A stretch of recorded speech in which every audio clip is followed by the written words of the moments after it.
चीन ने हाल ही में एक महत्वपूर्ण कदम उठाते हुए 18 यूरोपीय देशों के नागरिकों के लिए वीजा मुक्त यात्रा की सुविधा का विस्तार किया है। इस कदम का उद्देश्य पर्यटन, व्यापार और सांस्कृतिक आदान प्रदान को बढ़ावा देना है, जिससे यूरोप और चीन के बीच संबंधों को और मजबूत किया जा सके।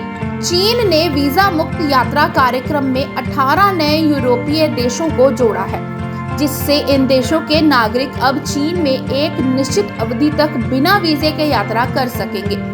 यह अवधि आमतौर पर 15 से 30 दिनों तक हो सकती है। हालांकि इसे यात्रा के उद्देश्य और द्विपक्षीय समझौतों के आधार पर तय किया जाएगा। जिन 18 यूरोपीय देशों के नागरिक अब इस सुविधा का लाभ उठा सकेंगे, उनमें France, Germany, Italy, Spain, Netherlands, Belgium, Sweden, Poland, Denmark, Norway, Finland, Austria, Greece, Hungary, चेक गणराज्य, पुर्तगाल, स्लोवेनिया और स्लोवाकिया शामिल हैं। चीन इस पहल से यूरोपीय नागरिकों को अपने देश में अधिक आने के लिए प्रोत्साहित करना चाहता है।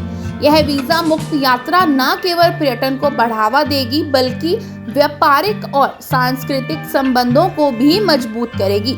इससे चीन की अर्थव्यवस्था को लाभ होने की संभावना है, क्योंकि अधिक विदेशी पर्यटक और व्यवसायी चीन में निवेश और खर्च कर सकेंगे। हालांकि यह वीजा मुक्त यात्रा सुविधा दी जा रही है, लेकिन यात्रियों को कुछ शर्तों का पालन करना होगा। उन्हें यात्रा के दौरान चीन के नियमों और कानूनों का पालन करना होगा और अपनी यात्रा के उद्देश्य की सटीक जानकारी देनी होगी। यदि वे तय अवधि से अधिक रुकना चाहते हैं, तो उन्हें वीजा के लिए आवेदन करना होगा। यह कदम चीन की वैश्विक यात्रा और पर्यटन रणनीति का हिस्सा है, जिसमें वह अपनी अंतर्राष्ट्रीय छवि को और बेहतर बनाने और अधिक पर्यटकों को आकर्षित करने पर जोर दे रहा है। वीजा मुक्त यात्रा की इस सुविधा से चीन का पर्यटन उद्योग भी और अधिक फल फूल सकता है।